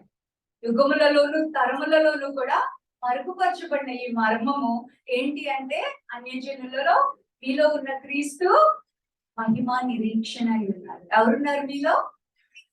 క్రీస్తు ఉన్నారు. మనలో మన ఐడెంటిటీ ఏంటి? క్రీస్తు. అంజనీ సిస్టర్ ఎవరు? క్రీస్తు ఆత్మను కలిగి ఉండి క్రీస్తు వల్లే ఉన్నారు. అందుకే 22వ వచనం చదువుమా. 1:22. తన సన్నిధిని పరిశుద్ధులుగాను నిర్దోషులుగాను నిలవబెట్టుటకు ఆయన మాంసయుక్తమైన ఆయన కుమారుని యొక్క మాంసయుక్తమైన శరీరమందు దేహమందు మరణము వలన మిమ్మును మనలను సమాధానపరిచి మనల్ని ఏం చేశారు అని అంటే దేవుడు పునర్జన్మనిచ్చి మనకి క్రీస్తు ఆత్మను మనలో తిరిగి జన్మింపచేసి మనకి పరిశుద్ధులుగాను నీతిమంతులుగాను నిందారహితులుగాను దేవుని దృష్టిలో మనల్ని చూస్తున్నారన్నమాట. 1 యోహాను 3వ అధ్యాయము 1వ వచనం నుండి చదువుమా. మాతో కూడా మీకును సహవాసము కలుగునట్లు మేము చూచిన దానిని వినిన దానిని మీకును తెలియజేయుచున్నాము. మన సహవాసం అయితే 1 యోహాను 3వ అధ్యాయమేనా? 3వ అధ్యాయం 1వ వచనం నుంచి చదువు. మనము దేవుని పిల్లలమని పిలువబడుటకు తండ్రి ఎంత గొప్ప ప్రేమను మన మీద అనుగ్రహించును చూడుడి. హల్లెలూయా, హల్లెలూయా. ఇంగ్లీష్ లో ఉంటది, what great love that God has showered on us that we should be called the children of God. ఇంత గొప్ప ప్రేమను ఆయన మన మీద కురిపించును చూడుడి. ఎందుకు? మనము దేవుని పిల్లలమని పిలువబడ్డాము. చదువుమా. మనము దేవుని పిల్లలమే పిల్లలమే. ఈ హేతువు చేత లోకం మనల్ని ఎరుగదు. ఎందుకంటే అది దేవుని ఎరుగదు కాబట్టి. లోకం మనల్ని ఎరుగదు, కానీ మనము దేవుని పిల్లలమే. పౌలు భక్తుడు చెప్తున్నాడు, మనము క్రీస్తు, మీలో ఉన్న క్రీస్తు ఒక గొప్ప మర్మమై ఉన్నారు. ఆయన మీలో ఉండి మహిమ నిరీక్షణగా ఉన్నారు. యుగములలోను తరములలోను మరుపు చేయబడిన మర్మముగా ఇప్పుడు రివీల్ చేయబడి ఉన్నారు. ఆయన మీలో ఉన్న క్రీస్తు అని యోహాను భక్తుడు చెప్తున్నాడు, మీరు దేవుని పిల్లలై ఉన్నారు అని. పేతురు గారు చెప్తున్నారు, మీరు అక్షయ బీజంలోకి జన్మించారు అని. యాకోబు గారు అంటారు 1వ అధ్యాయము 18వ వచనంలో అంటారు, దేవుడు ఆయన నిత్య సంకల్పం చొప్పున తన సత్య వాక్యములకు మిమ్మల్ని కనెను అని అంటారు. హల్లెలూయా, హల్లెలూయా. యోహాను సువార్త 1వ అధ్యాయం 12వ వచనంలో దేవుని వాక్యం ఏం చెప్తుంది అని అంటే, ఎందరూ ఆయనను అంగీకరించిరో, ఎందరూ ఆయన యందు విశ్వాసం ఉంచిరో వారందరికీ తమ పిల్లలకు ఆయన అధికారం ఇచ్చెను. వారు మనుషుని ఇచ్చే వల్ల కానీ, శరీరేచ్ఛల వల్ల కానీ, రక్త మాంసాల వల్ల కలిగిన వారు కాదు, కానీ వారు దేవుని వల్ల పుట్టిన వారు. హల్లెలూయా. మనం అందరం ఎవరమై ఉన్నామండి? ఇక్కడ క్రీస్తులో పునర్జన్మ కలిగిన, తిరిగి జన్మించిన మనం అందరము కూడా దేవుని పిల్లలమై ఉన్నాము. ఏ రీతిగా దేవుని పిల్లలమై ఉన్నాము? క్రీస్తు ఆత్మను మనలో కలిగి ఉంది. క్రీస్తు ఆత్మ ద్వారా మనము అబ్బా తండ్రి అని పిలుచుకుంటూ దేవుణ్ణి ఆరాధించుకునే ఆయన సొంత బిడ్డలమై ఉన్నాము. హల్లెలూయా. ఆ రోమాపత్రిక 8వ అధ్యాయము 16వ వచనం ఒకసారి చదవమా. ఇన్ని వాక్యాలు ఎందుకు చదివిస్తున్నానంటే, ఇది నమ్మలేని సత్యం లాగా ఉంటది అన్నమాట కదా. మనకి నేను ఏంటి, క్రీస్తు ఏంటి అని అనుకుంటున్నారేమో చాలా మంది మనసులో. సో నమ్మకం కలిగించడం కోసమని దేవుని వాక్యాన్ని మీ ముందుకి తీసుకొని వస్తున్నాను అన్నమాట. చెప్పమ్మా. మనము దేవుని పిల్లలమని ఆత్మ తానే మన ఆత్మతో కూడా సాక్ష్యం ఇచ్చుచున్నది. మనము పిల్లలమైతే వారసులము అనగా దేవుని వారసులము క్రీస్తుతో కూడా సహవారసులముగా ఉన్నామన్నమాట. హల్లెలూయా. అంటే మేము ఊరికే మనమే మేము దేవుని పిల్లలము, మేము దేవుని యందు విశ్వాసం ఉంచుచున్నాం కాబట్టి దేవుని పిల్లలము అని అనుకోవటం కాదు, కానీ అథెంటిక్ గా, లీగల్ గా తిరిగి జన్మించి, క్రీస్తు ఆత్మతో తిరిగి జన్మించి మనము దేవుని పిల్లలమైనాము. హల్లెలూయా. దేవుని పిల్లలం అవడం ద్వారా మనం ఏమయ్యామంటే క్రీస్తు యొక్క ఆత్మను కలిగి ఉండి క్రీస్తు యొక్క నీతిని మనం పొందుకొని ఉన్నాము.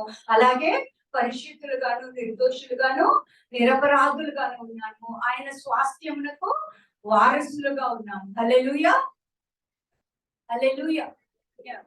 ఒకసారి యోహాను సువార్త 5వ అధ్యాయం 11వ వచనం కూడా చదవమా. సో దాని ద్వారా దేవుడు మనకి ఏమి ఇచ్చారు? ఆయన పిల్లలుగా తిరిగి మనల్ని జన్మింపచేసి, అంటే ఇక్కడ ఉన్న ఒక్కొక్కళ్ళు కూడా ఏమై ఉన్నారు? క్రీస్తు ఆత్మను కలిగిన క్రీస్తులా ఉన్నారంటారు. నేను ఒప్పుకుంటారా? పిల్లలు ఎలాగో పిల్లలమే కదా, కానీ క్రీస్తుల వల్ల దేవుడు మనల్ని చేశారు. ఎంత గొప్ప ఆయన వాగ్దానం చేసి ఆ వాగ్దానాన్ని, ఆ జీవములకు వచ్చిన వాగ్దానాన్ని నెరవేర్చడం వరకు మనకి పునర్జన్మనిచ్చి మనల్ని క్రీస్తులుగా మార్చేశారు. హల్లెలూయా, హల్లెలూయా. సో క్రీస్తు ఆత్మను కలిగిన వారంగా, మన ఆత్మ క్రీస్తు ఆత్మగా పునర్జీవింప చేయబడిన వారంగా మనము క్రీస్తు ఆత్మను కలిగి, క్రీస్తు ఐడెంటిటీ కలిగి, క్రీస్తు దేవుని స్వాస్థ్యములకు వారసులంగా, నీతిమంతులుగా, పరిశుద్ధులంగా, పవిత్రులంగా, నిందారహితులంగా దేవుని దృష్టిలో మనం ఉన్నాము. హల్లెలూయా. మన దృష్టిలో మనం ఉన్నామా? మన దృష్టిలో కూడా మనము ఉండాలి. హల్లెలూయా. ఒక్కసారి అందరూ చేయి ఇక్కడ పెట్టుకొని, నేను క్రీస్తు ఆత్మను కలిగి ఉన్నాను, నేను నీతిమంతురాలనుగా ఉన్నాను, నేను పరిశుద్ధురాలనుగా ఉన్నాను, నిర్దోషినిగా ఉన్నాను, నిందారహితురాలిగా నా దేవుని దృష్టిలో ఉన్నాను. ఇది ప్రతిరోజు కూడా మనము గుర్తు పెట్టుకోవాల్సిన అవసరం ఉంది. We have to live with the consciousness of this. ఆ స్పృహ, ఆ చైతన్యం కలిగి ప్రతి క్షణము మనం జీవించినప్పుడే మనము విమోచన పొందుకుంటాం. హల్లెలూయా. సాతాన్ని మన పాదముల క్రింద చితుకగొట్టగలుగుతాం అన్నమాట. హల్లెలూయా. ఇది ఊరికే పిల్లలు అని పిలవడం కాదు, తిరిగి జన్మింప చేసి. దేవుని వాక్యం ఏం చెప్తుంది? 2 కొరింథీ 5వ అధ్యాయం 17వ వచనంలో ఒకసారి చదువమా.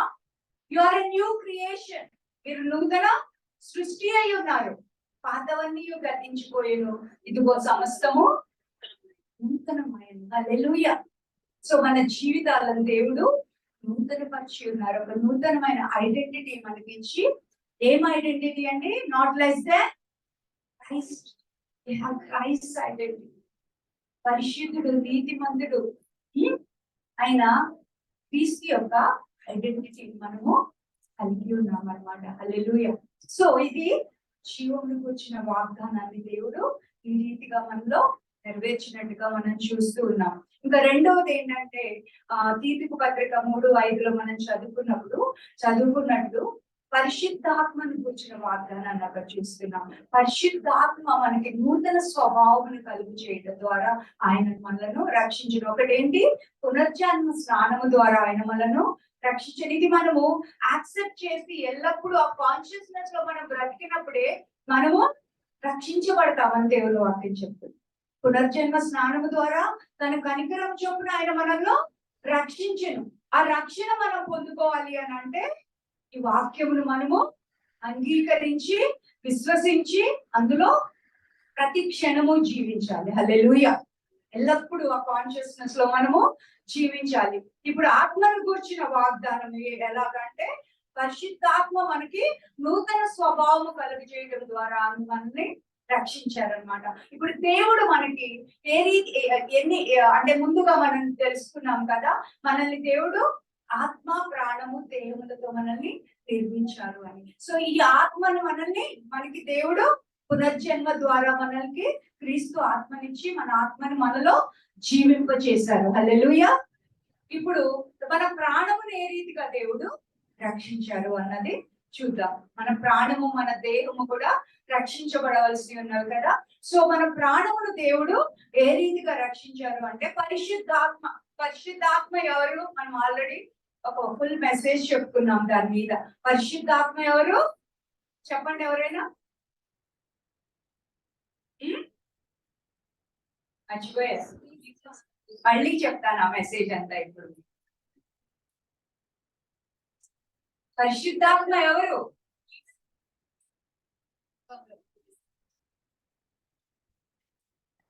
ట్రాన్స్లేటర్ బాగా గుర్తుపెట్టుకున్నారు. పరిశుద్ధాత్మ ఎవరు అంటే మహిమపరచబడిన క్రీస్తు ఆత్మ అని మనం చెప్తున్నాం. మళ్ళీ వెళ్ళను అక్కడికి. ఒకసారి మళ్ళీ చేయాలా రిఫ్రెష్? ప్రభు అయిన క్రీస్తు పదమ్మ వెళ్దాము. యోహాను సువార్త 7వ అధ్యాయము 37వ వచనం నుండి 39వ వచనం వరకు చదువు. టైం చాలా అయిపోతుంది, మీకు లంచ్ లేట్ అయిపోతుంది. ఆ పండుగలో ఆ మహాదినమునైన అంత్యదినమున యేసు నిలిచి ఎవడైనా దప్పికొని ఎల్లా నా యుద్ధకు వచ్చి ఎవడైనా దప్పిక కొనిన ఎడల నా యుద్ధకు వచ్చి త్రాగండి, నా యందు విశ్వాసం నుంచి వారి కడుపులో నుండి జీవజల నదులు ప్రవహిస్తాయి అని ప్రభు చెప్తున్నారు. దాని తర్వాత బ్రాకెట్ లో ఏముంటదంటే చదవమా. తన యందు విశ్వాసం నుంచి వారు పొందబో పరిశుద్ధ ఆత్మను గురించి ప్రభువు ఈ వాక్యం చెప్పినట్లుగా అక్కడ చూస్తున్నాం. ఇంకేమంటారు అని అంటే ప్రభు ఇంకా మహిమపరచబడలేదు కాబట్టి ఆత్మ ఇంకా అనుగ్రహించబడలేదు అని. అంటే ప్రభు మహిమపరచబడడానికి ఆత్మ అనుగ్రహించబడడానికి సంబంధం ఏంటి అని మనము పోయినసారి చెప్పుకున్నాము. ఏంటి అంటే ప్రభు అయిన క్రీస్తు మరణించి పాతి పెట్టబడి తిరిగి లేచి తన శిష్యులతో కూడా 40 దినాలు ఆయన వారితో ఆహారం తిని వారికి అనేక విషయాలను బోధించి ఆయన తండ్రి యొద్దకు ఆరోహణుడై వెళ్ళినప్పుడు తండ్రి ఆయనను అత్యధికంగా మహిమపరిచినట్లుగా చూస్తున్నాం. ఎఫెసీ పత్రిక 1వ అధ్యాయం 20వ వచనం నుండి మనం చూసినట్లయితే అక్కడ ప్రభు ఏమంటారంటే ఆయనను ఉన్నతముగా ఇచ్చి ఆయన మృతులలో నుండి ఆయనను తిరిగి లేపి సో ఎంతో ఉన్నతముగా ఆయన ఎత్తించి తన కుడిపార్శ్వమందు కూర్చుండబెట్టుకుని ఉన్నారు.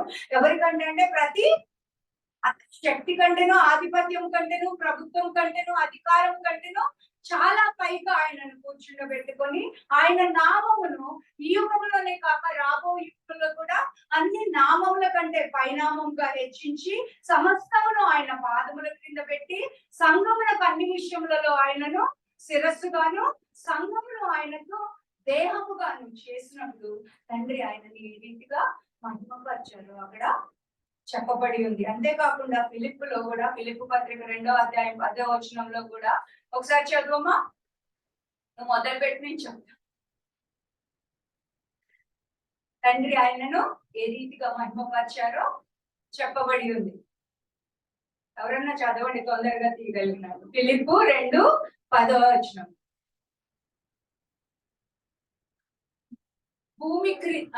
భూమి మీద ఉన్న వారిలో కానీ భూమి మీద ఉన్న వారిలో కానీ భూమి క్రింద ఉన్న వారిలో కానీ క్రింద ఉన్న వారిలో కానీ యేసు నామమున వంగునట్లును ప్రతి నాలుక యేసుక్రీస్తు ప్రభు అని ఒప్పుకున్నట్లును దేవుడు ఆయనను అధికముగా హెచ్చించెను, అధికముగా మహిమపరచెను. ప్రతి నామమునకు పైన అనుగ్రహించను. ఇదే కాకుండా గుర్తొస్తుందా మీకు చెప్తుంటే కనీసం? దీని తర్వాత మనం ప్రకటన గ్రంథము 5వ అధ్యాయం 12వ వచనంలో కూడా మనము వాక్యం చదువుకున్నాం. అక్కడ ఏంటంటే ఆయన ప్రభు తన తిరిగి లేచి తన రక్తము పట్టుకొని ఆయన తండ్రి సన్నిధిలోకి తన పరిశుద్ధ రక్తం పట్టుకొని తండ్రి సన్నిధిలోకి వెళ్ళినప్పుడు అనేకమైన పెద్దలు సెరూబులు కెరూబులు వేలాది దేవదూతల సమక్షంలోకి ప్రభు వెళ్ళినప్పుడు వారందరూ కూడా ఒక క్రొత్త పాట పాడారంట. ఆ పాట ఏంటంటే ఈయన వధించబడిన దేవుని గొర్రెపిల్ల శక్తియు ఐశ్వర్యమును జ్ఞానమును బలమును ఘనతయు మహిమయు ఆశీర్వాదములు పొంద నరుడు అని మరొక క్రొత్త పాట పాడి దేవుని ఆయన్ని ప్రభువుని ఘనపరిచారు. అంతేకాకుండా అక్కడ ఆకాశంలో ఉన్న సమస్తము, భూమి మీద ఉన్న సమస్తము, భూమి క్రింద ఉన్న సమస్తము, సముద్రంలో ఉన్న సమస్తము కూడా అవును ఆమెన్ అని చెప్పి ఈయన మహిమకు ఘనతకు శక్తికి సమస్తానికి కూడా ఆయన అర్హుడు అని చెప్పేసి క్రీస్తు ప్రభు యొక్క సార్వభౌమాధికారాన్ని వాళ్ళందరూ కూడా ఒప్పుకున్నట్లుగా చూస్తున్నాం అన్నమాట. అయితే తండ్రి అయిన దేవుడు ప్రభువుని ఈ రీతిగా మహిమపరిచి వాళ్ళ ఒక రాజ్యంలో ఆయన ఏం చేశారంటే పెంతెకోస్తు దినమందు ప్రభు అయిన క్రీస్తు యొక్క మహిమపరచబడిన ఆత్మను ఆయన శిష్యుల మీదకి పంపించారు అనమాట. హల్లెలూయా, హల్లెలూయా. గలతీ పత్రిక 4వ అధ్యాయము 6వ వచనం ఒకసారి చదువుమా. మరియు మీరు కుమారులై ఉన్నందున మీరు కుమారులై ఉన్నందున నాయన తండ్రి అని మొరపెట్టు ఆ, తన కుమారుని తన ఆత్మను కుమారుని ఆత్మను మనలోనికి పంపెను. అంతేనమ్మా? తన కుమారుని ఆత్మ ఎప్పుడు పంపించారండి? తన కుమారుని ఆత్మని ఆయన్ని అత్యధికంగా మహిమపరిచి అధికారం కలిగిన ఆయన కుమారుని ఆత్మ, అన్ని నామముల కంటే పైనామమై ఉన్న ఆయన కుమారుని ఆత్మను, సమస్తము ఆయన పాదముల క్రింద పెట్టబడి ఉన్న ఆయన కుమారుని ఆత్మను, భూమిపై ఆకాశంపై సంపూర్ణమైన అధికారం కలిగి ఉన్న ఆయన కుమారుని ఆత్మను పరిశుద్ధాత్మగా మనలోనికి పంపించారు. హల్లెలూయా, హల్లెలూయా. ఈసారి గుర్తుపెట్టుకోవాలి గట్టిగా. మనలో పరిశుద్ధాత్మ ఎవరు అని అంటే మహిమపరచబడిన క్రీస్తు ఆత్మను దేవుడు మనలోనికి పంపించి మనల్ని శక్తితో నింపారు అని ఉంటది. ఎందుకు అపోస్తల కార్యాలు 1:8 పరిశుద్ధాత్మ మీ మీదకి వచ్చినప్పుడు మీరు శక్తి పొందదు. శక్తి గల పరిశుద్ధాత్మను, మహిమపరచబడిన క్రీస్తు ఆత్మను ఆయన మనలోనికి పంపించారు. ఒకటేమో మనకి క్రీస్తు యొక్క ఆత్మ ద్వారా పునర్జన్మనిచ్చారు. రెండవది మన నూతన స్వభావాన్ని మనం ధరించుకోవడానికి శక్తి అధికారం కలిగిన ప్రభు అయిన క్రీస్తు యొక్క మహిమపరచబడిన ఆత్మను ఆయన మనలోనికి పంపించారు. అయితే ఈ మహిమపరచబడిన క్రీస్తు ఆత్మను మనలోనికి వచ్చినప్పుడు ఆయన ఏం చేస్తారు అని అంటే ఆయన మనకి నూతన స్వభావం కలుగు చేస్తారు అని ఉంటది దేవుని వాక్యం. అలాగే మనల్ని శక్తిని ఇస్తారు, పూర్ణ బలంతో మనల్ని బలపరుస్తారు అని ఉంటది. ఎఫెసీ పత్రిక 3వ అధ్యాయము 15వ వచనం నుంచి చదువుకున్నప్పుడు ఏముంటదంటే అక్కడ మీరు మీ పరిశుద్ధాత్మ ద్వారా మీ అంతరంగ పురుషుని యందు బలపరచబడవాలని మీ కొరకు నేను ప్రార్థన చేస్తున్నాను అని అంటున్నారు పౌలు భక్తుడు. ఏమంటున్నారంటే మీరు సంపూర్ణమైన బలముతో మీ అంతరంగ పురుషుని యందు ఆత్మ ద్వారా, పరిశుద్ధాత్మ ద్వారా బలపరచబడవాలని మీ కొరకు ప్రార్థన చేస్తున్నారు. దానిని బట్టి మీరు ఆయన ఏమంటాడంటే మీరు చదువమ్మా ఒకసారి అది.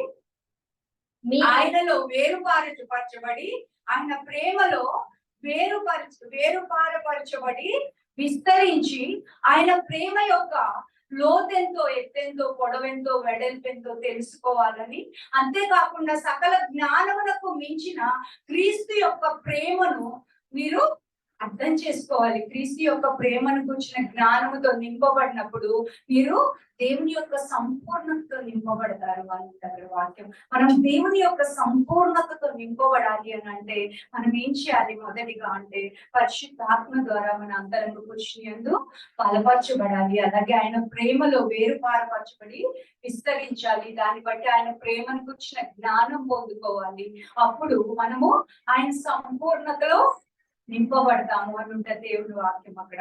అయితే దాని తర్వాత ఇంకొక అద్భుతమైన వాక్యం ఉంటది. అదేంటంటే మనం అడిగిన దానికంటేను, ఊహించిన దానికంటేను అత్యధికంగా చేయగల తన శక్తి చేత, మనలో పని చేయించిన ఆయన శక్తి చేత అత్యధికంగా చేయగల దేవునికి ఈ యుగంలోను రాబో యుగంలోను క్రీస్తు ద్వారా సంఘంలో ఆయనకి మహిమ కలుగునిగా అని ఉంటది. చేసేవారు ఎవరండి? దేవుడు. హల్లెలూయా, హల్లెలూయా. మనం ఆత్మను పొందుకొని ఆత్మ విధేయతలో మనం నడుస్తూ ఉన్నప్పుడు దేవుడు మనల్ని ఆయన సంపూర్ణతలోనికి ఎదిగిస్తారు అని దేవుని వాక్యం చెప్తుంది అనమాట. ఒకసారి 2 కొరింథీ 3:18 చదువమా.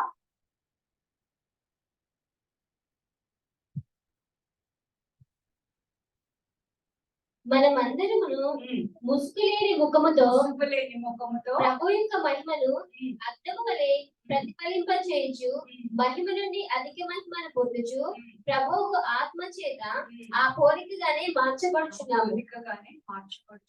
ఎవరి ద్వారా? ప్రభువుకు ఆత్మ చేత. ఇంగ్లీష్ లో ఏముంటదంటే with an open face as we behold as in the mirror the glory of the Lord. We will be changed from glory to glory into the same image by the Holy Spirit అంటే పరిశుద్ధాత్మ తండ్రి as we behold అంటే ఏంటి అని అంటే deep గా చూడడం అన్నమాట. కంటిన్యూస్ గా చూడడం అంటే వాక్యంలోనికి మనము కంటిన్యూస్ గా ఆల్వేస్ డీప్ గా లోతుగా చూస్తూ ఉన్నప్పుడు పరిశుద్ధాత్మ తండ్రి ఏం చేస్తున్నారంటే మనల్ని ఆయన మహిమలో నుండి అధిక మహిమలోనికి తీసుకుని వెళ్తూ ఆయన స్వరూపంలోనికి మార్చుచున్నారు. నీతికి రాసిన పత్రిక 3:5 లో చదువుకున్నాం కదా, మనం చేసిన నీతి క్రియలను బట్టి కాక ఆయన కనికరం చొప్పునని దేవుడు పునర్జన్మ స్నానం ద్వారాను పరిశుద్ధాత్మ మనకి నూతనమైన స్వభావం దయచేయడం ద్వారాను రక్షించండి. ఇప్పటి వరకు చెప్పుకున్న దేవుని కార్యాల్లో మన పాత్ర ఏమైనా ఉందండి? మన నీతి క్రియలు ఏమైనా ఉన్నాయా? దేవుడు తన ఉన్నతమైన ప్రేమను బట్టి, ఆయన కృపను బట్టి, కనికరంను బట్టి మనలో ఎంత గొప్ప కార్యాలు జరిగిస్తున్నారో చూడండి. ఆయన విశ్వాసాన్ని మనకి బహుమానంగా పంపించి ఆ విశ్వాసంలో మనం ముందుకు వచ్చినప్పుడు, ఆ విశ్వాసాన్ని మనం స్వీకరించి ఆయన యందు విశ్వాసం ఉంచినప్పుడు దేవుని యొక్క అద్భుతమైన కార్యాలు ఏ రీతిగా జరుగుతున్నాయి అంటే ఆత్మ ద్వారా దేవుడు మనకి ఏం చేస్తున్నారు అని అంటే మనకి మన ప్రాణములకు నెమ్మదినిస్తున్నారు అన్నమాట. ప్రభు అంటారు కదా మత్తయి సువార్త 11:28 ప్రయాసపడి భారము ఇచ్చిన సమస్త జనులారా నా యొద్దకు రండి, నేను మీకు విశ్రాంతి కలుగజేయుదును అని ఉంటది. కానీ తెలుగులో ఇంగ్లీష్ ఏముంటదంటే I give rest to your souls అంటారు. మీ ప్రాణములకు విశ్రాంతి కలుగు చేస్తాను. చదువు ఆ వాక్యం ఒకసారి చదువు. ప్రయాసపడి భారం మోసుకొంచున్న సమస్త జనులారా నా యొద్దకు రండి, నేను మీకు విశ్రాంతి కలుగజేయుదును. నేను సాత్వికుడును దీన మనస్కుడును కలవాడను కనుక మీ మీద నా కాడి ఎత్తుకొని నా యొద్ద నేర్చుకొనుడి. అప్పుడు మీ ప్రాణములకు విశ్రాంతి దొరుకును. ఏలైనగా నా కాడి సులువుగాను నా భారము తేలికగాను ఉన్నది. నా కాడి సులువుగాను నా భారము తేలికగాను ఉంది అని అంటున్నారు. అంటే అర్థం ఏంటండి? ఆయన కాడి సులువుగా ఎందుకుంది, ఆయన భారము తేలిగ్గా ఎందుకుంది అని అంటే ఆయన మన కాడిని ఆయన మోసి మన పాపములన్నిటినీ ఆయన ప్రాయశ్చిత్తం చెల్లించేశారు. కానీ దాన్ని మనము అంగీకరించడం ఒక్కటే మన కాడి, మనము చేయవలసిన పని. ఆయన కాడి మనం తీసుకోవడం అంటే ఆయన చేసిన కార్యాన్ని మనము అంగీకరించడం అన్నమాట. రోమపత్రిక 6:6 ఉంటది, ఒకసారి చదువుమా. మీరు క్రీస్తుతో కూడా సిలువ వేయబడి ఉన్నారని మీరు ఎరుగుదురు కదా. మీ పాత స్వభావము, మీ పాత పురుషుడు క్రీస్తుతో కూడా సిలువ వేయబడి ఉన్నారని మీరు ఎరుగుదురు కదా అని అంటారు. మళ్ళీ 11వ వచనంలోకి వచ్చేసరికి మీరు క్రీస్తుతో కూడా సిలువ వేయబడి ఉన్నారని ఎంచుకోనండి. మన కాడి ఏంటి అని అంటే ఎంచుకోనడమే. అందుకే అది తేలిగ్గా ఉంటది. అది కూడా కష్టమే కాదు కదా.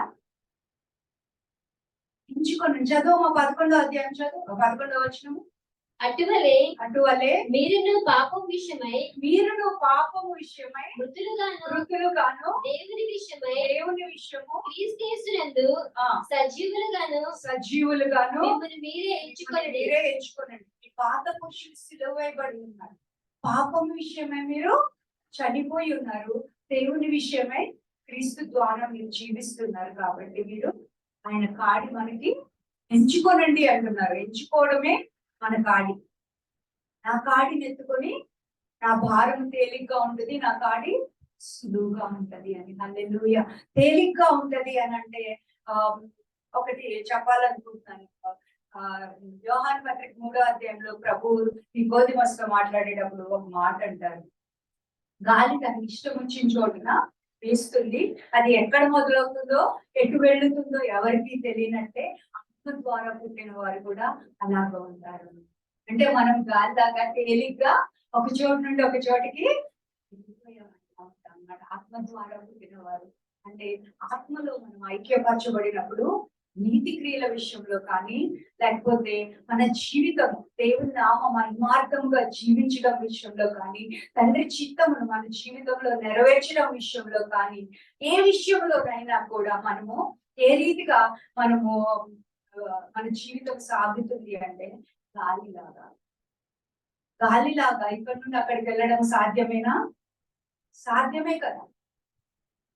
ఫిలిప్పు భక్తుడు వెళ్ళాడు కదా, ఇథియోపియన్ యూనకి బాప్తిసం ఇచ్చి అక్కడి నుండి ఆత్మ చేత కొనిపోబడి అజోటస్ అనే ఇంకొక ఊరిలో ప్రత్యక్షమయ్యి అక్కడ వాక్యం చెప్పడం మొదలు.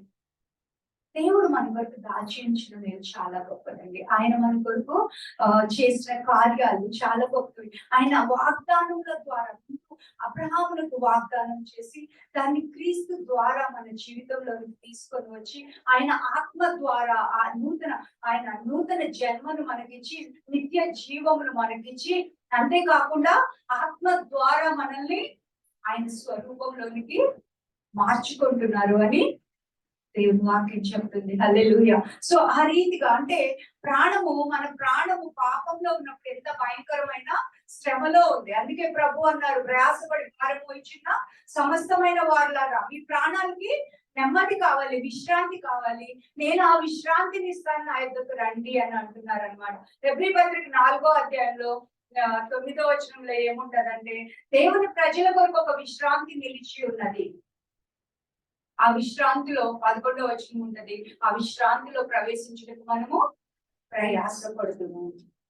విశ్వసించడం ఒక్కటే మనము చేయాల్సిన, విశ్వాసం ద్వారానే మనము ఆయన విశ్రాంతిలో ప్రవేశించగలుగుతాము. ఆ విశ్వాసం వల్ల ఇశ్రాయేలీలు ఆయన విశ్రాంతిలో ప్రవేశించలేకపోయారని 3వ అధ్యాయం అంతా రాయబడి ఉంటది. 4వ అధ్యాయంలో విశ్వాసం ద్వారా మీరు ఆయన విశ్రాంతిలో ప్రవేశించాలి అని ఉంటదన్నమాట. చివరిగా ఒక వాక్యం చెప్పి ముగించాలండి. నాకు ఇంకా వాక్యం ఉంది మీకు చెప్పాల్సి. సో మన ప్రాణములకు నెమ్మది కలుగుతుంది అనమాట. సో మన ఆదాములో మన ప్రాణం ఏం చేసింది? తిరుగుబాటు చేసింది. అయితే రక్షించబడిన మనలో మన ప్రాణం యొక్క విధులేంటి? సో ఆత్మ యొక్క విధులు అవే ఉన్నాయి. దేవుణ్ణి ఆరాధించడము, దేవునితో సహవాసం చేయడము, అలాగే వాక్యం యొక్క ప్రత్యక్షతను దేవుని యొద్ద నుండి తీసుకొని మనము మన హృదయంలో ఆత్మ ద్వారా అండర్స్టాండింగ్ స్పిరిట్ తో మనము నింపుకోవడము, అలాగే తెలివితో నింపుకోవడం. కానీ ఇక్కడ ప్రాణములకు వచ్చింది ఏంటి అంటే, again God has restored the same order. దేవుడు మళ్ళీ మనల్ని పునర్జీవింప చేయడం ద్వారా, మనల్ని రక్షించడం ద్వారా, విమోచించడం ద్వారా పెట్టారు. సో ఇక్కడ ఏం చేస్తుంది అని అంటే, మన ప్రాణము ఆత్మలో మనము వాక్య ప్రత్యక్షతను పొందుకున్నప్పుడు దేవుని జ్ఞానమును ఆ హృదయంలో వివేకముతో తీసుకొని, ఆ దేవుని యొక్క తెలివి అంటారు, నాలెడ్జ్ ఆఫ్ గాడ్ అని ఉంటుంది ఇంగ్లీష్ లో, తెలుగులో తెలివి అంటారు. ఆ తెలివిని మన మైండ్ లో నింపుకొని విశ్వాసములో ఎదిగి మనము విశ్రాంతిలో జీవించాలి. మన ప్రాణము అన్నది దేవుని చిత్తం అన్నమాట. అప్పుడు మన ఆత్మ మన శరీరం ద్వారా ఆత్మానుసారంగా మన శరీరం జీవించేలాగా చేస్తారనమాట. అయితే మన శరీరాన్ని దేవుడు ఏ రీతిగా విమోచించారు? మన ప్రాణమును విమోచించింది చూస్తున్నాం కదా. శరీరం దేవుడు ఏ రీతిగా విమోచించారు అని అంటే, ఆ రోమాపత్రిక 8వ అధ్యాయము 11వ వచనం ఒకసారి చదువుమా.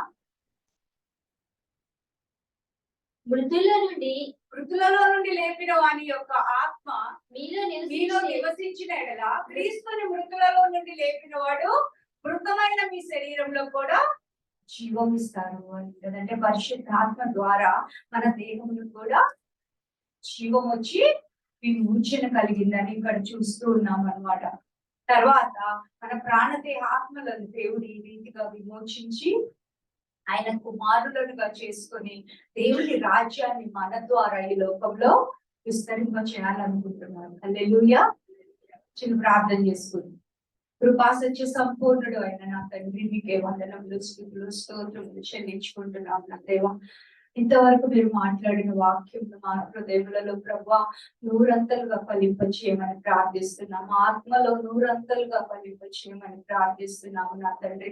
మీరు అక్రీదరశి కలోష్య నా ప్రభా, రేఖరాదరశి దైవ కుమారుడి లోకమునకు వచ్చిన ప్రభా, మనుష్య కుమారులను దైవ కుమారులుగా మార్చిన నా ప్రభా, నీ గొప్ప ప్రేమను బట్టి కృతజ్ఞత స్తోత్రములు చెల్లించుకుంటున్నాము నా తండ్రి. ఇదిగో నీ దాయిలో రసి కలోష్య పునర్జన్మ స్నానం ద్వారాను, ఇదిగో పరిశుద్ధాత్మ నూతన స్వభావం మాకు కలిగించడం ద్వారా మీరు మమ్మల్ని రక్షించిన ప్రభా, దైవ కుమారులుగా స్థిరపరిచిన ఆయన, ఈ రాజ్యం ఈ లోకంలో విస్తరింప చేయించినందుకు కృతజ్ఞత స్తోత్రములు చెల్లించుకుంటూ సమస్త స్తుతి మహిమ ఘనత ప్రభావములు మీకే సమర్పిస్తూ యేసుక్రీస్తు ప్రభు పరిశుద్ధ నామములో ప్రార్థించి వేడుకుంటున్నాం పరమ తండ్రి. ఆమేన్. Thank you so much, sister.